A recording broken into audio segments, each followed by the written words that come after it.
Doubt किसमें है? Are और ट्रिपल आर ना।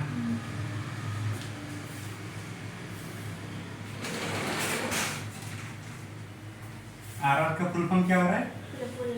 Repo rate. और ये रिवर्स। तो हम लोग क्या देखे थे कि डेफिनेशन क्या पहले एक बार बोलिए रेपो रेट का। वह ब्याज दर जिस पर आरबीआई व्यापारिक बैंकों को अल्पकालिक अवधि के लिए ऋण देता है। हाँ, पहले उसको समझिए। वह ब्याज दर जिस पर आरबीआई व्यापारिक बैंकों मतलब कमर्शियल बैंकों को ऋण देता है। तो कौन ऋण दे रहा है? किसको दे रहा है? Commercial bank. उसके बाद देखिए क्या लिखे, वह ब्याज दर जिस पर आरबीआई कमर्शियल बैंक को ऋण देता है। तो ब्याज दर कौन देगा? ब्याज इंटरेस्ट कौन देगा? Commercial bank. तो ये क्या देगा? ब्याज, वही इंटरेस्ट यही दे रहा है ना। तो क्या बोल रहा है कि आरबीआई जिस दर पर किसी कमर्शियल बैंक को ऋण देता है उस दर का हम लोग क्या कहेंगे? Repo rate. अगर रेपो रेट बढ़ जाएगा तो क्या होगा? तरलता कम होगी या ज्यादा होगी? अगर रेपो रेट बढ़ेगा तो तरलता कम होगी। क्यों? कैसे? मान के चलिए कितना पैसा दे रहे हैं? 100 रुपया। अब इस पर रेपो रेट कितना रखे हैं हम लोग? मान के चलिए 5%। तो 5% इसको आ रहा है ना। तो ओवर अगर 5% इसको दे रहा है तो इसको मार्केट में, कमर्शियल बैंक है मतलब ये मार्केट में है क्योंकि ये तो अपने लिए पैसा नहीं रखा है। तो 5% रिटर्न देंगे तो कितना बच रहा है इनके पास? 95। अगर मान के चलिए रेपो रेट अगर 10% कर देते हैं तो क्या होगा? 10% मतलब इसको कितना देंगे फिर आरबीआई का हम लोग? 10 रुपया। 100 रुपया में कितना? 10 रुपया। बचा कितना? 90। तो ये 90 कब हुआ? जब रेपो रेट ज्यादा हुआ तब। कितना हुआ? 90। जब रेपो रेट कम था तो कितना था? 95, 95। तो मार्केट में पैसा कब ज्यादा है? रेपो रेट कम है तब या रेपो रेट ज्यादा है तब? मार्केट में पैसा कब ज्यादा है? जब रेपो रेट कम है या रेपो रेट ज्यादा है? ज्यादा है। रेपो रेट ज्यादा है तो मार्केट में पैसा कम है या ज्यादा है? ज्यादा। यार यहाँ देखिए रेपो रेट 10% है, मार्केट में कितना पैसा है? 90। रेपो रेट कितना है? 5। मार्केट में कितना पैसा है? 95। तो रेपो रेट अगर ज्यादा रहेगा तो मार्केट में पैसा कम। कम। समझ आ गया? तो हम लोग इसको क्या कर सकते हैं कि रेपो रेट अगर ज्यादा है तो मार्केट में पैसा मतलब पैसे की वहां होना उसको हम तरलता भी बोलते हैं। तो तरलता में कमी होगा।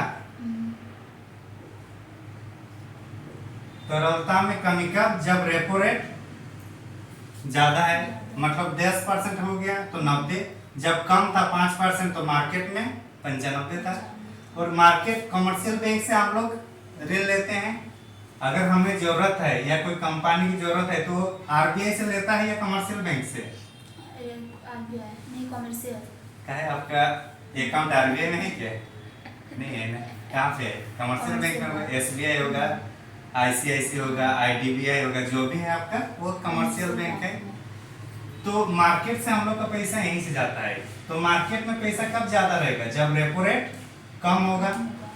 जब रेपो रेट ज्यादा होगा तो मार्केट में पैसा कम होगा और रेपो रेट कम होगा तो मार्केट में पैसा ज्यादा होगा। समझ में आ गया? रिवर्स रेपो रेट क्या है वो समझाना है या समझ चुके हो? कुछ नहीं है, सेंस जी देख लीजिए। डेफिनेशन एक बार आप बोलिए। बोलिए। वह ब्याज दर जिसके आधार पर आरबीआई व्यापारिक बैंकों से अल्पकालिक अवधि के लिए उधार लेता है उसे रिवर्स रेपो रेट कहा जाता है। इसके माध्यम से आरबीआई बाजार से मुद्रा को अवशोषित करने का प्रयास करता है। आप इतना स्पीड में बोले कि इकोनॉमिक्स इतना ग्रोथ हो जाएगा। जब भी पढ़ते हैं तो ऐसा पढ़िए कि खुद समझ रहे हैं क्या कि वह ब्याज दर, ठीक, एक कटिंग वहाँ हो रही है, वह ब्याज दर आगे लिखिए जिसके आधार पर आरबीआई व्यापारिक बैंकों से अल्पकालिक अवधि के लिए उधार लेता है। मतलब आरबीआई उधार ले रहा है किससे? व्यापारिक बैंक से। रेपो रेट में था, आरबीआई उधार दे रहा था। हाँ। अब कमर्शियल बैंक में इसे रिवर्स रेपो रेट में बोल रहा है कि कमर्शियल बैंक आरबीआई को अल्प अवधि के लिए ऋण दे रहा है। किसको? आरबीआई को दे रहा है। कौन? कमर्शियल बैंक, व्यापारिक बैंक। तो जब ये ऋण लेगा आरबीआई, तो आरबीआई का भी तो फर्ज बनता है ना, नैतिक दबाव, पैसा देगा ना भाई। अगर ले रहे तो कुछ ना कुछ देना होगा, तो अगर ऋण ले रहे तो आरबीआई भी तो कुछ देगा। तो मान के चलिए आरबीआई 10% ब्याज दे रहा है। किसको? कमर्शियल बैंक को। हम लोग भीख मांगे हैं, हाँ नहीं बोल रहे, हम लोग जनता है, तो जनता में 5-6% देगा। किसको? किसको देता है? अगर मान के चलिए 5-10 नहीं, अभी इनको मान के चलिए 10% और इसको कीजिए आप 20%। 20% कमर्शियल बैंक को कौन दे रहा है? आरबीआई। और हम लोग दे रहे हैं 10%। तो कमर्शियल बैंक फाइनली क्या बात करता है? जहां फायदा ज्यादा हो तो फायदा उसको इसमें ज्यादा हो रहा है, नहीं हो रहा है। इसको ऋण देना है, ठीक, इसको 100 रुपया ऋण देना है। इसको भी दे सकता है आरबीआई को, और आम आदमी को भी दे सकते हैं, ठीक। अगर 20 रुपया, अगर 100 रुपये इसको ऋण देता है, तो इन्होंने रिटर्न फिर इसको 20 रुपया दे रहा है, तो ओवरऑल इसको 80 रुपया ही तो दिया ना इनको। जबकि अगर 100 रुपया हम लोग लेते हैं तो हम लोग 10% दे रहे हैं, तो 10% दे रहे हैं तो मतलब कितना? 10% इसको रिटर्न आ जाएगा ना। तो 100 रुपया में 10% मतलब 90 रुपया। तो 90 रुपया किसके पास गया? कमर्शियल बैंक के पास। मतलब कमर्शियल बैंक के पास 90 रुपया पॉकेट से गया, कहाँ गया? ये मार्केट में। और इसमें 80 रुपया गया। तो कमर्शियल बैंक क्या चाहेगा? अपना ही फायदा देखेगा ना। तो अपना फायदा किसमें है? जब 20% इसको दे रहे हैं तब। अगर मान के चलिए आपको पैसा उधार दे रहे हैं, ठीक, आप घर वालों से भी कभी कभी पैसा लेते हैं। अभी मान के चलिए आपको पैसा ज्यादा है आपके पास, मान के चलिए आपके पास 100 रुपया है। आपको एक दोस्त बोल रहा है कि मेरे को दे दो, मैं आपको 10% रिटर्न देंगे, ठीक। आपको कौन बोल रहा है? आपके फ्रेंड्स लोग, ठीक। घर वाले बोल रहे हैं क्या आप दूसरों को दीजिएगा, आप घर में ही दे दीजिए। बोल रहे हैं हम लोग 20% देंगे, क्योंकि ये बोल रहे हैं हम लोग घर की बात है, पैसा हम लोग के पास ही रहेगा। तो इस स्थिति में आप अपने घर वालों को दीजिएगा या फ्रेंड्स लोग को दीजिएगा? क्योंकि यहाँ आपको रिटर्न ज्यादा मिल रहा है। सेम चीज कमर्शियल बैंक को आरबीआई ज्यादा रिटर्न दे रहा है, जबकि जनता उनको कम दे रहा है। तो किसको देगा ये जमा? आरबीआई को। और जब पैसा आरबीआई के पास जाएगा तो मार्केट में पैसा नहीं जा रहा है, तो क्या होगा? फ्लो ऑफ मनी कम हो जाएगा मार्केट में। तो क्या होगा? उसमें लास्ट पॉइंट में लिखा है कि जो बाजार से धन को अवशोषित कर लेता है, वही लिखा है ना। तो जब पैसा उधर जाना था लेकिन वो मालिक के पास ही आ गया, तो मार्केट में नहीं गया, तो क्या हो? फ्लो ऑफ मनी कम हो गया। और जब मार्केट में पैसा कम होगा तो महंगाई कम होगा या ज्यादा? कम, क्योंकि महंगाई अगर ज्यादा है मतलब मार्केट में पैसा ज्यादा है, वही चीज है ना। और अगर मार्केट में ज्यादा पैसा है तो उसको कम करने के लिए क्या कर रहा है? आरबीआई रेपो रेट और रिवर्स रेपो रेट के माध्यम से उसको मार्केट में जो फ्लो ऑफ मनी है उसको कम कर देता है। और इस तरीके से मार्केट क्या हो जाएगा? फिर बैलेंस आ जाएगा, मार्केट में ज्यादा पैसा नहीं होगा। समझ में आ गया? कहीं डाउट हो? तो रेपो रेट और रिवर्स रेपो रेट, इसमें क्या होगा? मतलब रेपो रेट हो या रिवर्स रेपो रेट, अगर ज्यादा होगा तो मार्केट में पैसा कम होगा। कितना समझ में आएगा? नेक्स्ट हेडिंग देखिए क्या होगा। टॉपिक और कुछ है क्या? VRR, variable reserve ratio. घर में जाके पढ़े थे?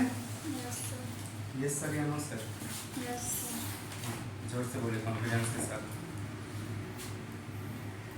क्या पढ़े थे घर में? जो लिखाए थे। और जो लिखा है तो उसमें क्या लिखा है? वही सब। वही सब डुबाइएगा आप।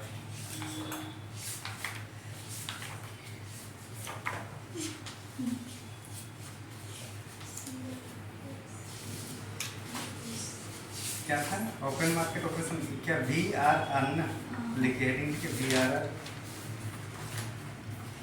लिख ले।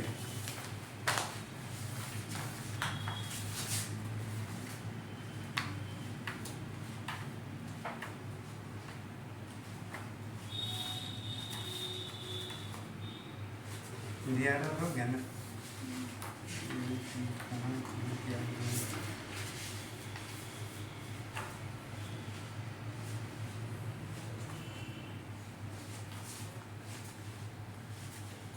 शार्ट ट्रांसलेशन वगैरह हुआ नहीं हुआ ना, लिखिए इसमें VRR variable reserve ratio.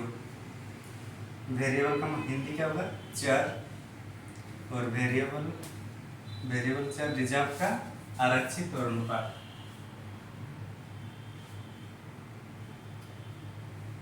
Variable reserve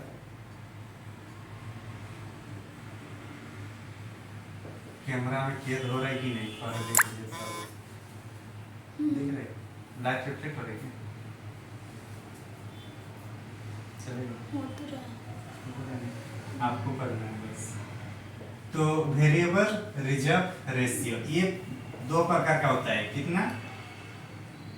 CRR और SLR, यही लिखोगे आप। हाँ। तो ये दोनों का हम लोग समझेंगे। तो पहले इसका हिंदी लिखिए। वेरिएबल का मतलब चर, रिजर्व का मतलब आरक्षित, और रेशियो का मतलब अनुपात। चर आरक्षित अनुपात। इकोनॉमिक्स का थोड़ा इंग्लिश टर्म ज्यादा याद रखने की कोशिश कीजिएगा, ठीक है? चलिए देखिए, आरबीआई के अनुसार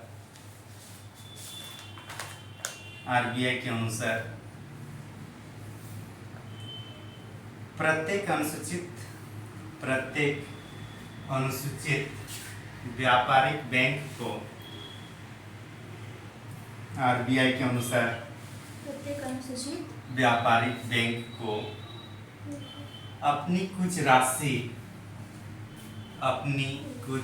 राशि रिजर्व मतलब रिजर्व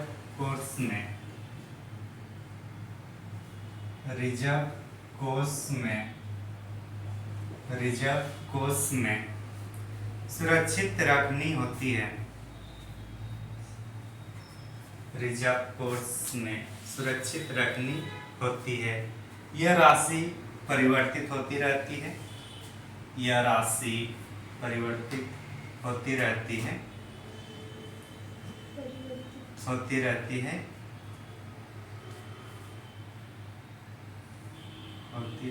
यह रिजर्व कोष दो प्रकार के होते हैं। यह रिजर्व कोष दो प्रकार के होते हैं। कौन कौन सा? CRR और SL। हाँ वही है। रिजर्व कोर्स दो प्रकार के होते हैं। दो पहला पॉइंट लिखिए CRR, इसका फुल फॉर्म होगा कैश रिजर्व रेशियो, और SLR का है statutory liquidity ratio. Statutory statutory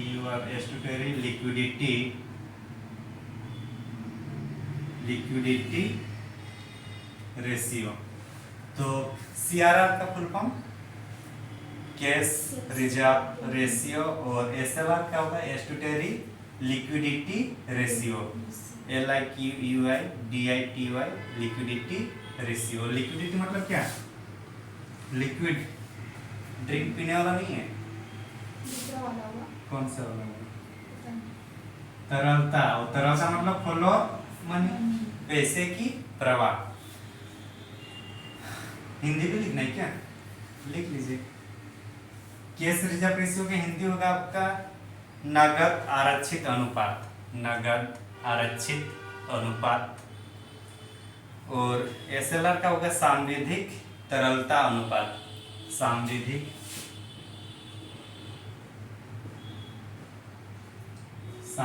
तरलता अनुपात।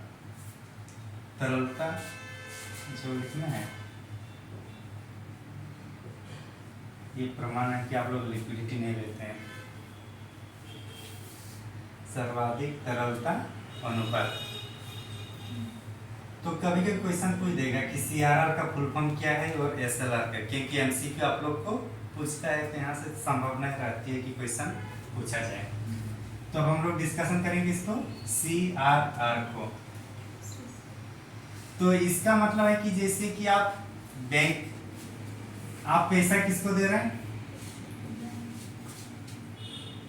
कमर्शियल बैंक मान के चलिए, कौन है? आप मानिए कोई भी है, चिंटू पिंटू कोई भी होंगे, चुन्नू मुन्नू लोग का नहीं रहता है, ठीक है, तो लोग अभी पापा के पॉकेट से ही लेते हैं। तो ये पैसा कहाँ जमा कर रहा है? पैसा बैंक में जमा कर रहा है। अब अगर मान के चलिए 100 रुपया जमा कर रहे हैं, कितना? 100 रुपया। और ये इस 100 रुपये होता है कि तुरंत आपको नहीं निकाल सकते, ठीक। अब ये मान के चलिए बैंक के पास कितना है? 100 रुपया। तो ये क्या तुरंत, अगर बाकी जैसे कि ये ऋण ये जमा कर रहे, क्या कर रही है? अब किसी और को तो जरूरत भी तो पड़ेगा ना पैसे की, तो कोई ऋण लेगा कि नहीं? तो ऋण लेगा तो क्या बैंक अपना पैसा देता है या जो जमा आता है वो देता है? हम लोग जो जमा करते बैंक में, और वहां से फिर वो किसी और को देता है जिसको जरूरत होता है। हम लोग बैंक में क्या डेफिनेशन किए थे कि जिसके पास पैसा जाता है वो जमा करेगा बैंक में, और जिसकी जरूरत है उसको फिर ऋण देगा बैंक में, यही पढ़े थे। तो जमा कौन कर रहा है? हम लोग कर रहे हैं, कोई एक इंसान, इसको चिंटू ही रखिए, ठीक। कितना जमा किया चिंटू? पिंटू को जरूरत है कितना? पिंटू कितना जरूरत है? इसको भी मतलब पैसे की जरूरत है ना। तो क्या जो 100 रुपया बैंक में है, ये सभी बैंक 100 रुपये इनको देगा? अगर मान के चलिए इनकेस दे देता है, ठीक, इनकेस 100 रुपया दे रहा है, और मान के चलिए 5 दिन बाद चिंटू को बोले कि नहीं मुझे इमरजेंसी, मुझे चाहिए, तो ऐसे हालत में फिर बैंक क्या करेगा? तो इसलिए जितना जमा होता है उसका सभी पैसा ऋण में नहीं दिया जाता है, उसका कुछ पैसा अपने पास रखना पड़ता है। डेफिनेशन पढ़ी तो आप एक बार। हाँ, आरबीआई के अनुसार प्रत्येक अनुसूचित व्यापारिक बैंक को अपनी ही होगा, हाँ, अपनी ही राशि रिजर्व कोष में सुरक्षित रखनी होती है। हाँ, यह उतने क्या बोले कि कमर्शियल बैंक को अपनी ही राशि का कुछ प्रतिशत रखनी पड़ती है। तो मतलब 100 रुपया जमा हुआ तो क्या 100 रुपया देंगे इसको? नहीं देंगे, वो अपने पास ही कुछ रखना पड़ेगा। तो वही चीज है, ठीक है। तो उसी में क्या होगा? Variable reserve ratio. अब पैसा रखेंगे या क्या रखेंगे वो आगे हम लोग 2 चीज में पढ़ेंगे। अब इस पहला वाला डिफरेंस समझ में आ गया ना। और अनुसूचित व्यापारिक बैंक का मतलब होता है कि एक अनुसूची है जिसमें अनुसूची 2 में जो बैंक लिस्टेड है आरबीआई की एक्ट की अनुसूची 2 में, उसका हम लोग अनुसूचित व्यापारिक बैंक कहते हैं, ठीक। तो हेडिंग क्या लिखना है हम लोग का? फिर कैश रिजर्व रेशियो CRR। लिखिए आरबीआई अधिनियम 1934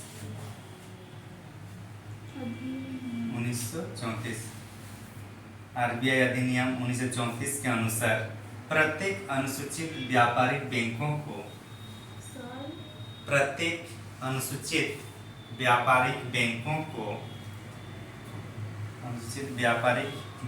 को एनडीटीएल का कुछ हिस्सा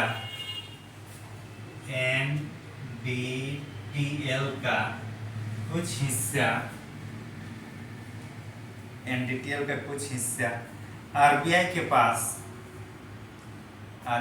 पास नगद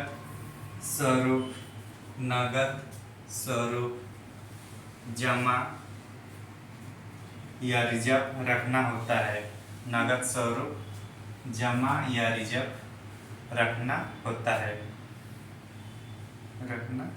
होता है, इसे ही सीआरआर कहते हैं। इसे ही सीआरआर कहते हैं।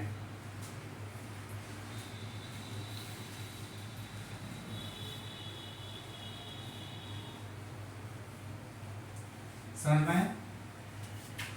अब थोड़ा एनडीटीएल क्या है उसको समझना है। क्या बोल मान के चलिए आपका अकाउंट किस में है? एसबीआई में। शहर में सिर्फ एसबीआई ही है या और भी बैंक है? और भी बैंक है, जैसे कि कोई भी बोली। Central bank of India. ठीक, आपका अकाउंट किस में है? एसबीआई में। आपने एसबीआई में जमा करते हैं, ठीक, लेकिन कोई व्यक्ति है या एक मिनट, आपका अकाउंट किसका है? एसबीआई का, ठीक, लेकिन आपको इस बैंक में जमा करना, इसी में आपका जाएगा, लेकिन आप दूसरे बैंक के माध्यम से इसमें जमा कर रहे हैं। मतलब इस बैंक के माध्यम से आप इसमें जमा कर रहे हैं। जमा मतलब किसी और बैंक से भी कर सकते हैं, लेकिन निकालना आपका उसी बैंक से जिस बैंक में आपका अकाउंट है। ठीक, मान के चलिए CBI, central bank of India, या सेंट्रल बैंक क्या है? सेंट्रल बैंक ही है। हाँ, इसको अच्छा ठीक है, सेंट्रल बैंक ऑफ इंडिया। यहाँ से आपको पैसा ये जमा करना है, किस बैंक के लिए? एसबीआई के लिए। ठीक, तो ये पैसा जमा किस में हुआ है? सीबी सेंट्रल बैंक में, लेकिन ये पैसा किसका है? एसबीआई का। तो एक्चुअली भले इसमें जमा किए, लेकिन इसमें इसका है ना, तो 24 घंटे मतलब उस जो दिन भर जो काम होगा, उस दिन में शाम के टाइम ये मीटिंग होता है कि मेरे अकाउंट में आने वाला पैसा अगर दूसरे अकाउंट से आया है तो उसको यहाँ ऐड करना है, और ऊपर से इसको फिर यहाँ पैसा देना पड़ता है। समझ में आ रहा है? या फिर इसी टाइप से अगर आप दूसरे बैंक में हैं लेकिन आप किसी और बैंक में जमा कर रहे हैं, तो पैसा भी आखिर लास्ट में इसके पास आएगा। तो मतलब किसी भी बैंक से जमा कीजिए, आना जिस अकाउंट में वहीं पे आएगा, तो उसी को अपना एनडीटीएल कहा जाता है।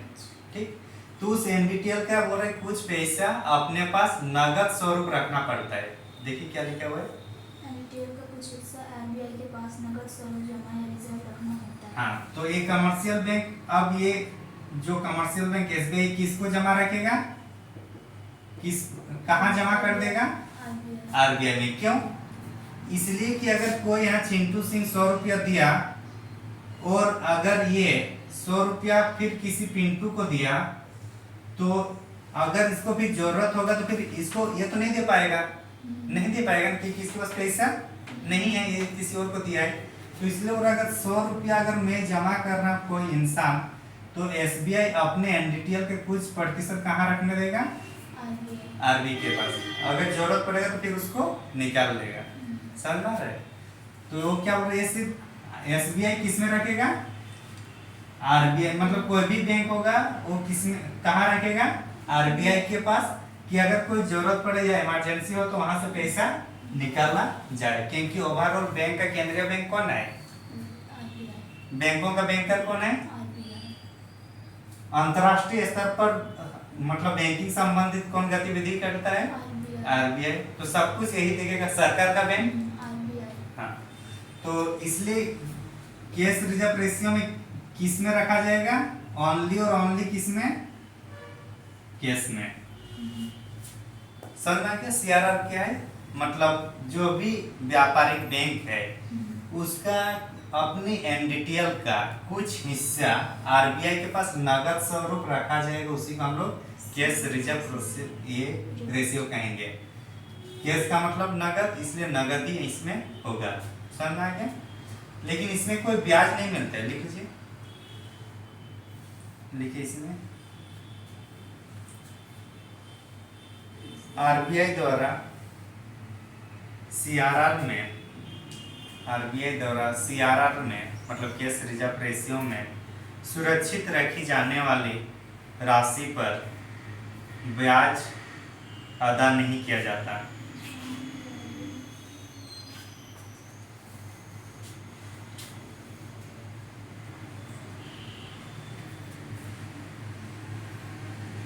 ब्याज अदा नहीं किया जाता।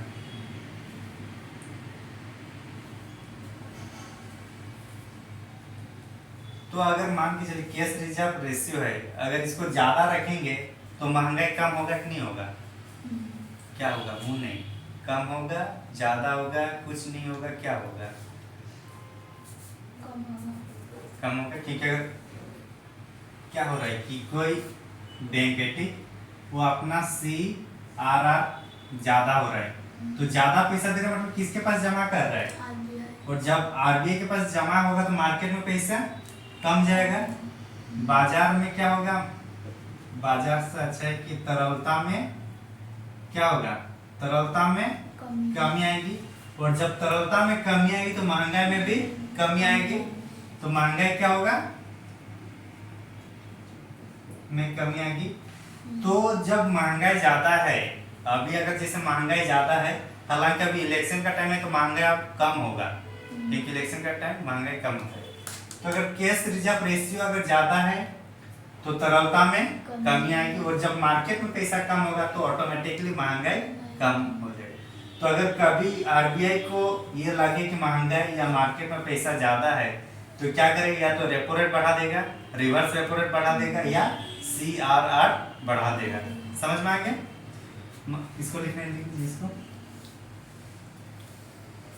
कैश रिजर्व रेशियो बढ़ रहा है तो तरलता में कमी आएगी और अंततः महंगाई नियंत्रण कर पाएंगे। ऐसे लिखना होगा। इसी को लिखे ना, उतना भी वो इंसान पढ़ा हुआ रहेगा, टेंशन मत लीजिए, बस थोड़ा बड़ा बड़ा लिखना है। थैंक यू जो चेक करेगा मेरे से, मेरे से सीनियर रहेगा, ठीक। चलिए नेक्स्ट SLR। CRR समझ में आ गया ना? SLR इसका दो पार्ट था ना, एक DRR का, एक CRR और एक SLR।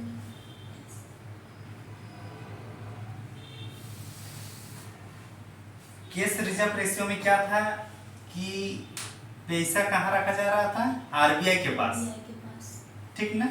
अब क्या होगा कि जो SLR है, ये कोई अगर SBI बैंक है, ठीक, तो कैश रिजर्व रेशियो में क्या हो रहा था, वो किसको जमा दे रहा था, RBI को।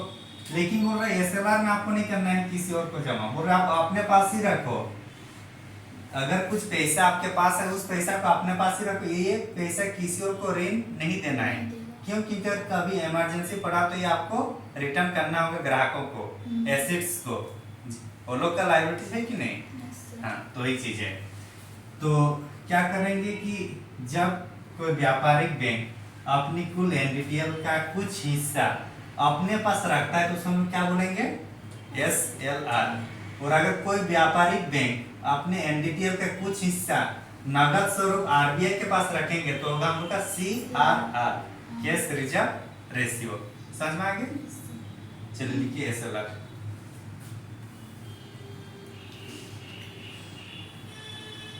RBI एक्ट या सॉरी RBI अधिनियम 1934। क्वेश्चन ये भी पूछा जाता है कि RBI एक्ट कब आया था, तो कब होगा, 1934 के अनुसार प्रत्येक अनुसूचित व्यापारिक बैंक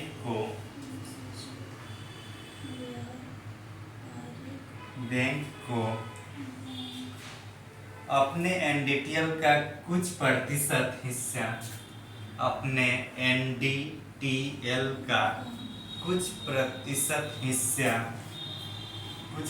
हिस्सा स्वयं के पास सुरक्षित रखना होता है, मतलब अपने पास।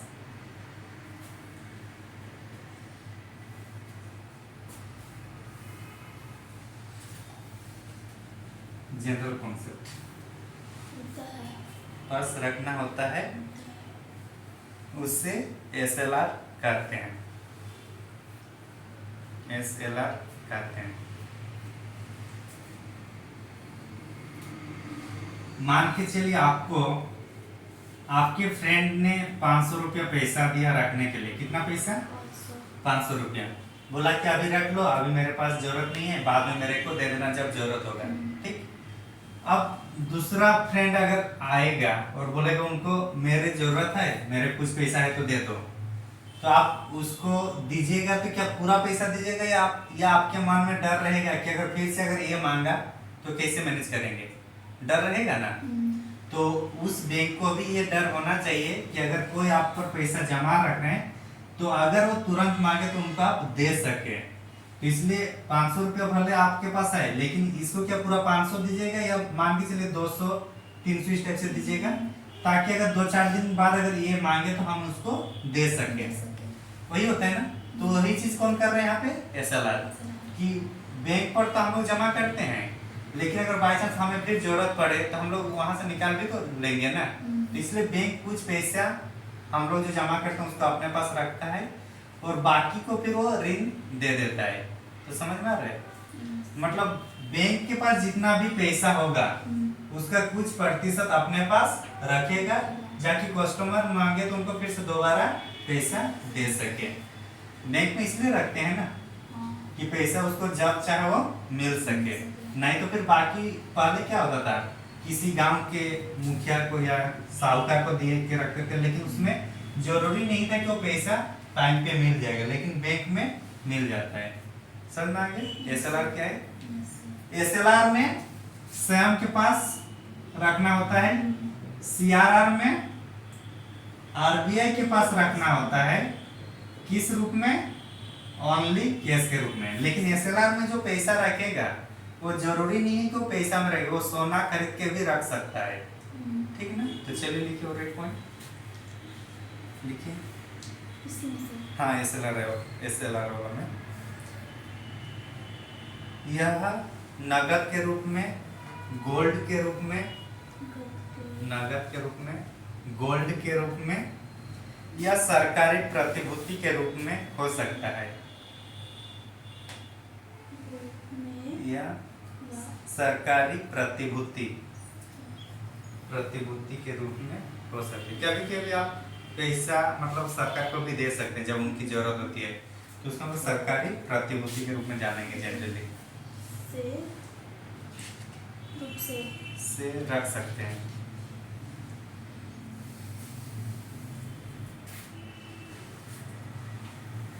तो अभी तक हम लोग को क्या समझ में आया, देखिए, रेपो रेट या रिवर्स रेपो रेट या CRR या SLR, ये सबको अगर बढ़ा देते हैं तो तरलता में कमी आएगी, और जब तरलता में कमी आएगी तो मुद्रास्फीति, महंगाई कम होगा। और इसी का मुद्रास्फीति भी हम लोग कहते हैं, इसको मुद्रास्फीति पर नियंत्रण कर लेंगे।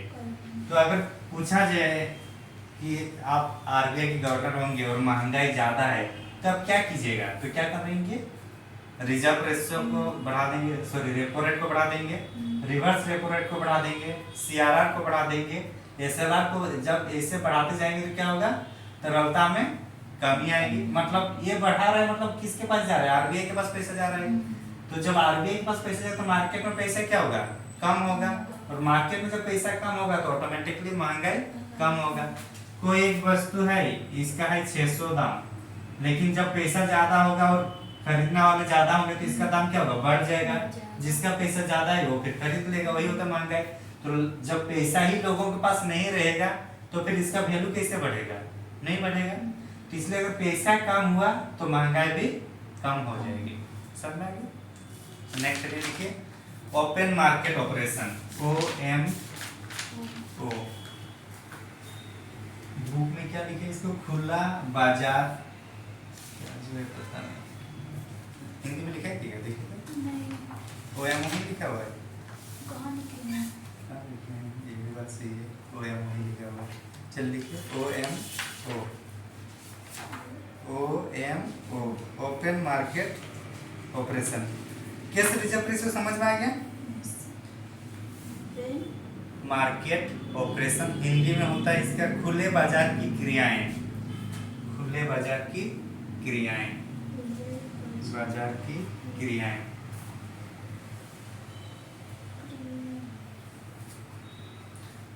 शेयर वगैरह समझते हैं, टाटा स्टील का शेयर, मतलब कंपनी अपना शेयर ये करता है, बेचता है, सुनते हैं। तो उस टाइप से सरकार भी अपना शेयर बनाता है, तो उसको हम लोग सरकारी प्रतिभूति कहते हैं। कंपनी में हम लोग शेयर बोलते हैं, बॉन्ड बोलते हैं, जबकि गवर्नमेंट की बात होगा तो उसमें हम लोग बोलते हैं सरकारी प्रतिभूति या गवर्नमेंट सिक्योरिटी। ठीक, अब उसी की बात करेंगे। तो हेडिंग क्या है हम लोग का? Open market operation. पर समझते हैं।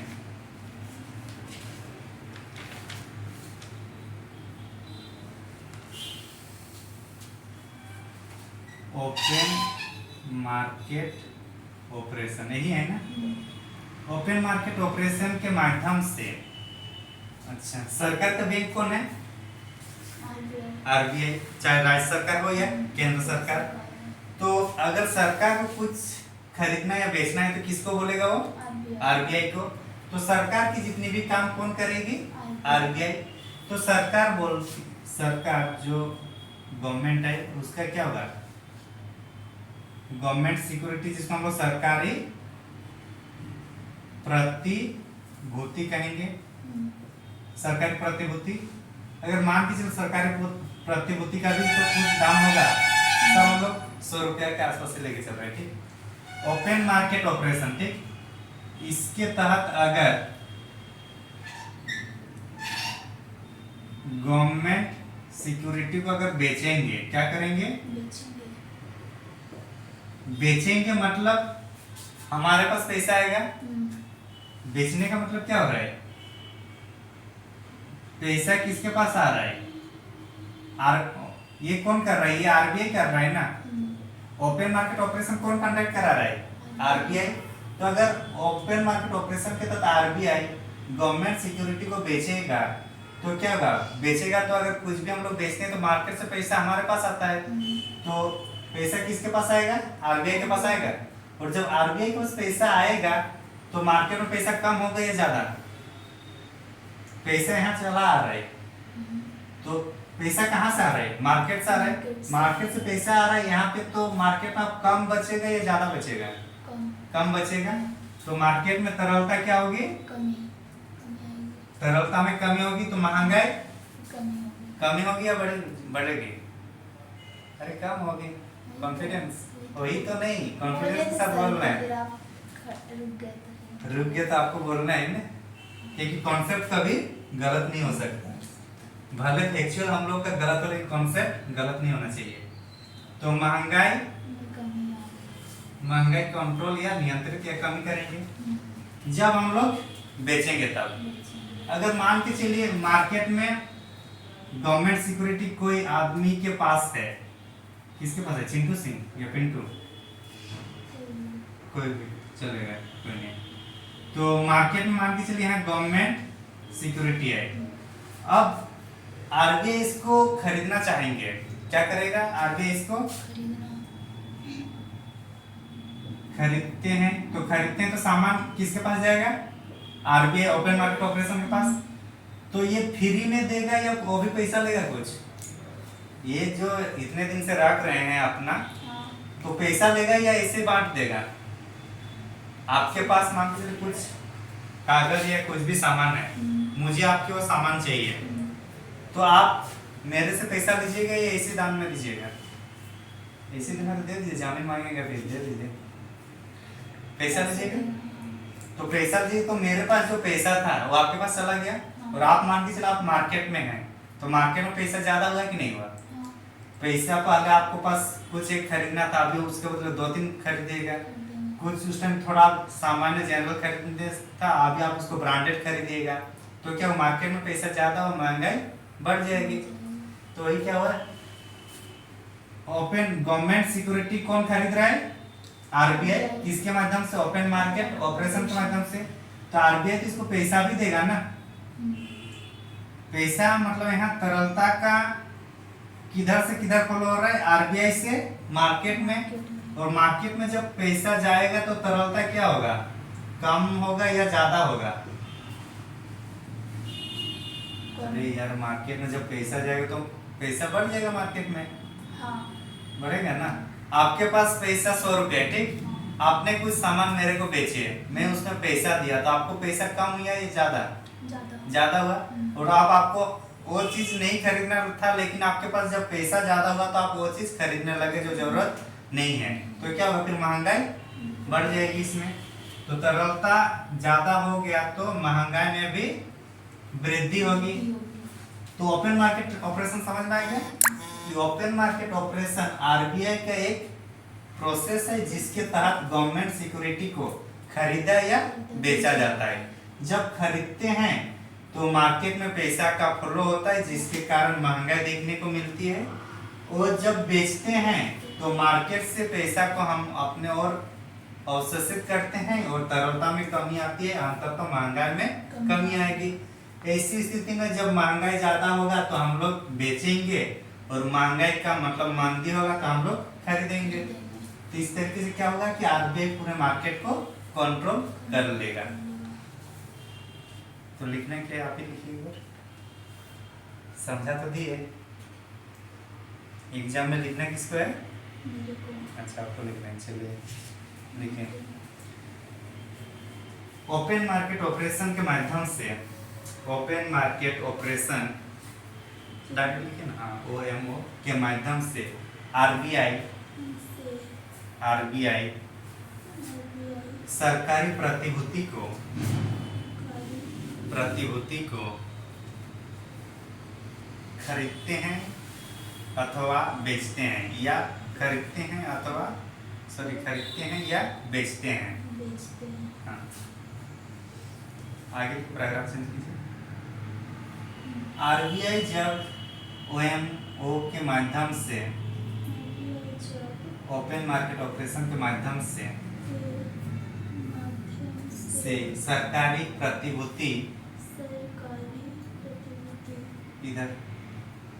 प्रतिभूति को खरीदते हैं तब मार्केट में तरलता में, मार्केट में, बाजार में लिखिए, मार्केट या बाजार में तरलता में वृद्धि होती है, जिससे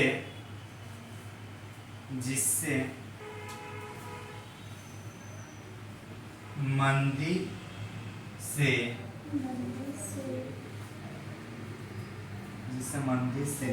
निकल सकते हैं। और मंदी क्या है? महंगाई का उल्टा मंदी।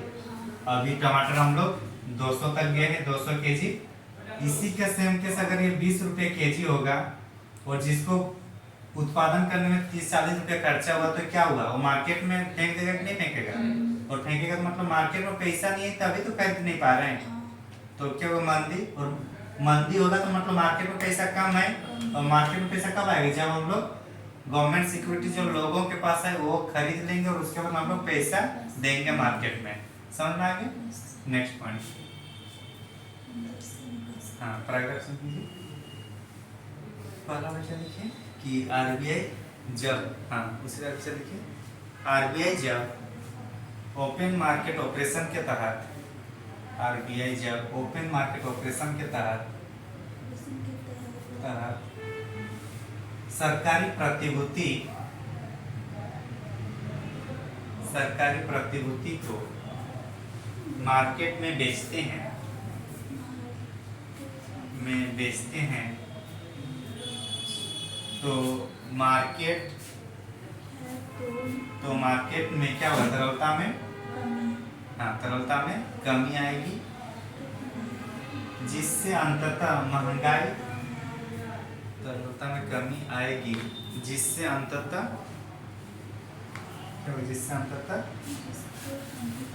महंगाई को नियंत्रित कर सकते हैं,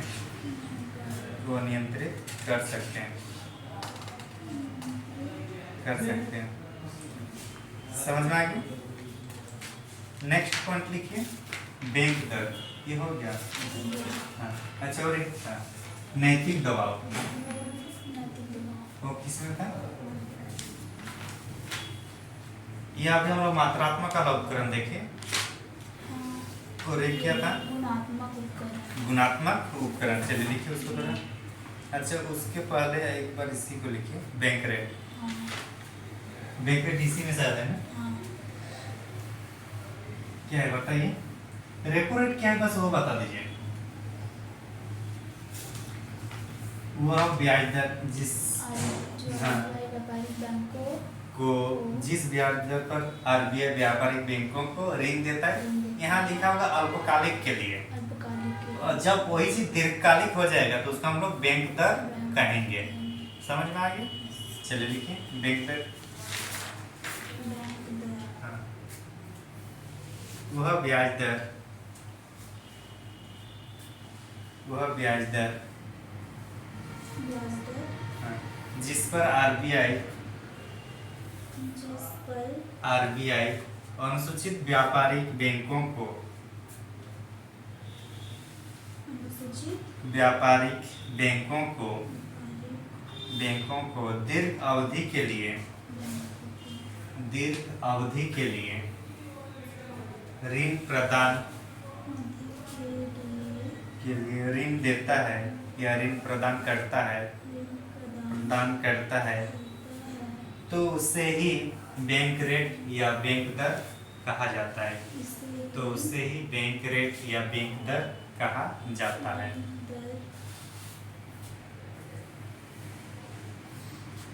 दर कहा जाता है।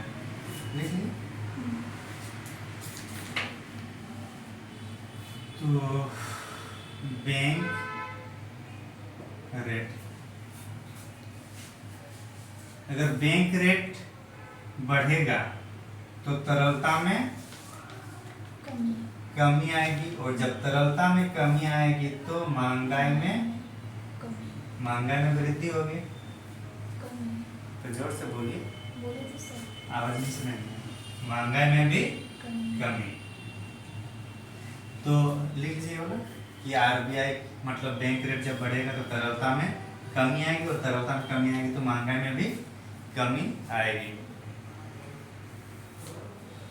ये सब एग्जाम में भी लिखना है, ठीक है ना, ताकि जो आप समझ रहे जिसकी बात कर रहे हैं वो लोग देख के थोड़ा लगे कि बंदा या बंदी मेहनत किए हैं। तो बैंक रेट हो गया। आप चलिए उसमें गुणात्मक उपकरण में क्या था उसके बाद। हाँ चलिए लिखे, गुणात्मक है या चयनात्मक है? हाँ चलिए गुणात्मक उपकरण। हाँ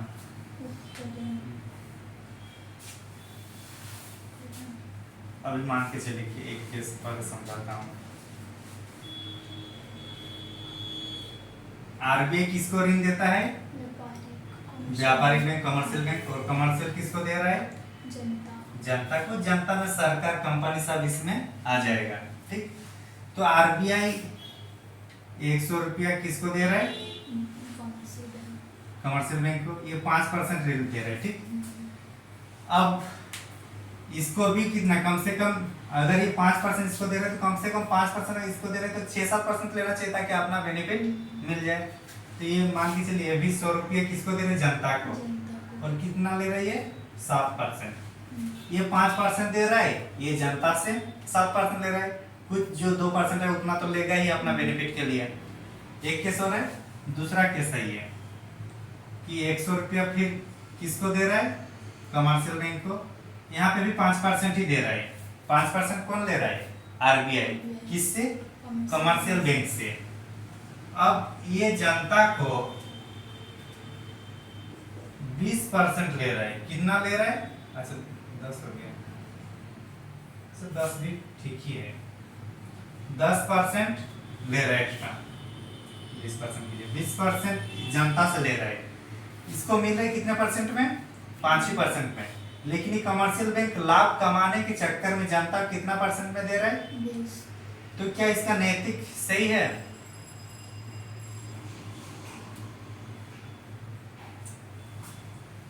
आपके घर वाले आपको कुछ खाने की चीज दिए, ठीक, एक गोटा दे दिया, ठीक।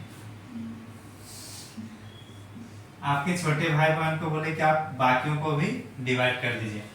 आप इसको आप वहां एकदम छोटा सा दे दीजिए, आधा से भी कम, 1/4। तो क्या आपका मन में क्या है? ऐसा नहीं है, बस बोल रहा हूं। तो कहीं ना कहीं आपने नैतिक काम नहीं किया ना।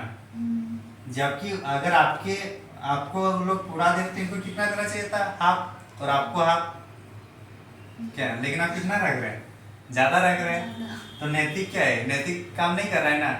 तो ये चीज बोल रहा है कि ये कंट्रोल तभी होगा जब अपने पास नैतिक दबाव होगा। समझ में आ गया।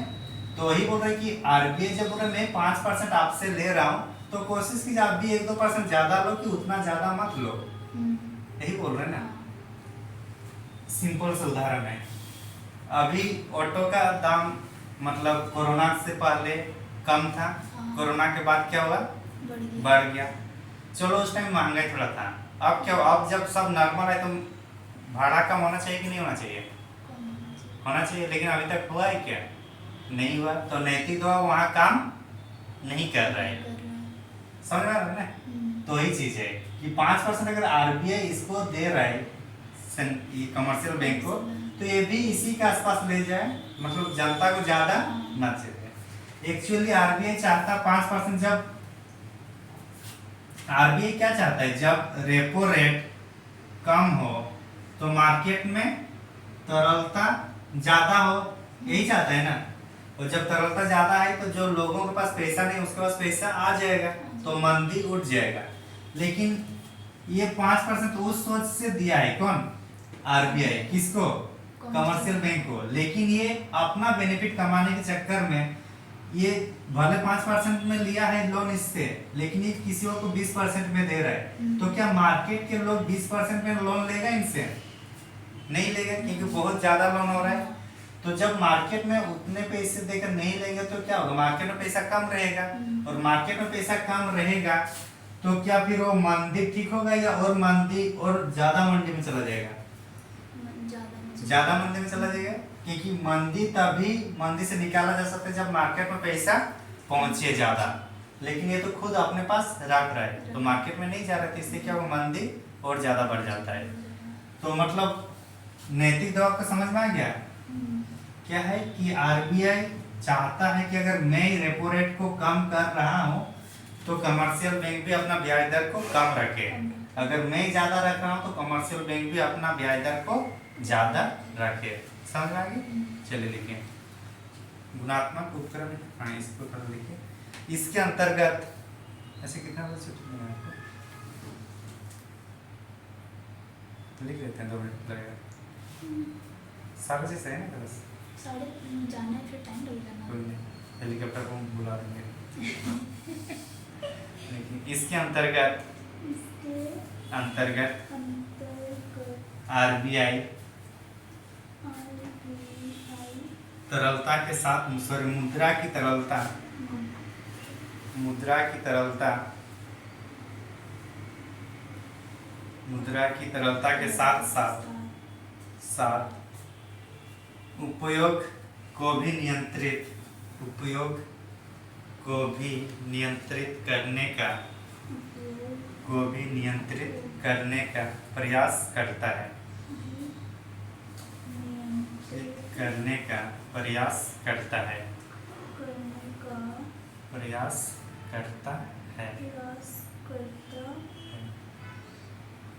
नेक्स्ट इसी में पॉइंट लिखे, नैतिक दबाव हेडिंग दीजिए, दबाव। आज आप 5 मिनट पहले आए क्यों, क्योंकि नैतिक दबाव था, आए ना, गुड। चलिए आरबीआई द्वारा व्यापारिक बैंकों से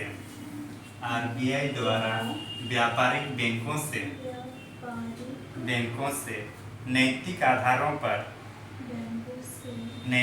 आधारों पर यह अपील की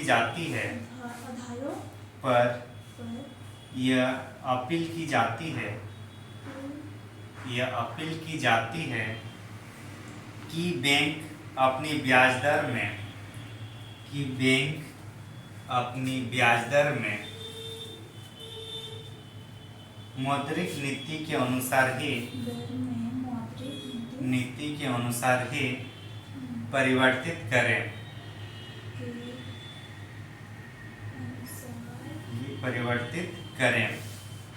यद्यपि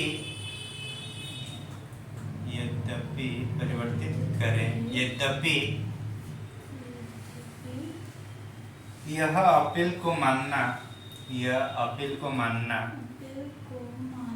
बैंकों की अनिवार्यता नहीं है, बैंकों की अनिवार्यता नहीं है।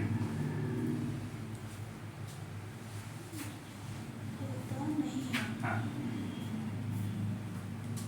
मतलब ये बोल रहा है कि मैं 5% दे रहा हूँ, तो कोशिश कीजिए आप इसी के आसपास रखिए, लेकिन अगर आप 20% भी रखिएगा तो मैं ये कुछ एक्शन नहीं ले सकते, ये बोल रहा है। ये मतलब अनिवार्यता नहीं है कि उनको मानना ही है। जैसे आप कभी आपका मूड करेगा तो आधा घंटा लेट भी आ सकते हैं, जबकि नैतिक दबाव क्या बोलते हैं कि जब आऊं मैं उसी के आसपास आपको भी आना है। महंगाई को कंट्रोल करना और उसको मंदी से उठाना। सबसे पहले हम लोग रिवीजन किए थे लास्ट क्लास वाला आर आर और आर आर। ये क्या है? बैंक दर है, मतलब ब्याज दर है, जिसमें आरबीआई जब अल्पकालिक ऋण किसी व्यापारिक बैंक से लेता है उस दर को हम लोग कहेंगे रेपो रेट, और जब आरबीआई ऋण लेगा व्यापारिक बैंक से तब होगा हम लोग का रिवर्स रेपो रेट। दोनों केस में अगर बढ़ेगा तो तरलता में कमी आएगी और अंततः महंगाई में कमी आएगी। Very good. इसके बाद हम लोग देखे थे CRR और SLR। CRR और SLR दोनों केस में क्या होता है, पैसा अपना NDTL का कुछ प्रतिशत रखना पड़ता है। इसको वेरिएबल रिजर्व रेशियो भी कहा गया। कैश रिजर्व रेशियो में इसमें सिर्फ कैश रखना होगा, और ये कहाँ रखना होगा? आरबीआई के पास। SLR में आप कुछ भी रखिए लेकिन रखना होगा, कुछ भी रखिए लेकिन रखना होगा किसके पास? ये स्वयं के पास। समझ में आ गया?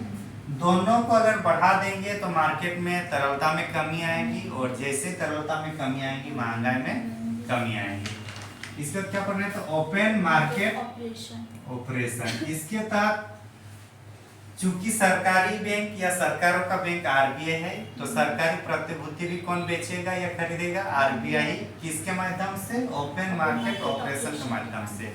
अगर मार्केट महंगाई है मतलब पैसा ज्यादा है, पैसा ज्यादा है तो मतलब उसको अपने पास पैसा लाना होगा। तो अपने पास पैसा किस लाएंगे? आपके पास पैसा बहुत ज्यादा है और मेरे को लग रहा है कि आपको इतना पैसा नहीं रखना है, तो क्या करूंगा मैं? अपना कुछ सामान आपको दूंगा, उसके बदले आप मेरे को पैसा दीजिएगा, तो क्या होगा? मार्केट में पैसा कम होगा। तो इसका मतलब है कि ओपन मार्केट ऑपरेशन के तहत आरबीआई सरकारी प्रतिभूति को जनता में देगा और जनता से पैसा को अपने और कलेक्ट करेगा, तो क्या मार्केट में पैसा कम होगी, और मार्केट में पैसा कम होगी तो महंगाई में कमी आएगी। जब लग रहा है कि मार्केट में पैसे की जरूरत है तो मेरे पास जो पैसा है वो आपको दूंगा, तो आप ऐसे तो देंगे नहीं, तो आपसे कुछ मैं सामान खरीदूंगा, फिर वो पैसा आपके पास चला जाएगा, फिर आप उसमें किस और चीज खरीदिएगा। तो इस तरीके से मार्केट में पैसा जाएगा, जिससे मंदी की स्थिति से हम लोग निकल सकते हैं। उसमें हम लोग बैंक रेट पढ़े। सेम है, जो रेपो रेट है वही बैंक रेट है, बस ये दीर्घ अवधि के लिए होगा। ये जितना भी है इसको छोड़कर जितना भी सबको अगर बढ़ेगा तो तरलता में कमी आएगी, और तरलता में कमी आएगी तो महंगाई में भी कमी आएगी। इतना हम लोग पढ़े थे। और दूसरा हम लोग जो गुणात्मक कहे थे उसमें उसका न केवल मात्रा को बल्कि उसका जो उद्देश्य है उसको भी कंट्रोल करते हैं। उसमें से हम लोग देखे थे नैतिक दबाव। और नैतिक दबाव क्या है वो आप भाली भांति जानते हैं, क्या है बताइए? व्यापारी बैंकों से नैतिक आधार पर यह अपील की जाती है कि बैंक अपनी ब्याज दर में मौद्रिक नीति के अनुसार परिवर्तित करे। तो अगर आरबीआई रेपो रेट या रिवर्स रेपो रेट को कम कर रहा है तो कमर्शियल बैंक का भी ये जिम्मेवारी है कि वो भी अपना ब्याज दर कम रखे। समझ में आ गई? ये सब टोटल पूरा आज क्लास का है।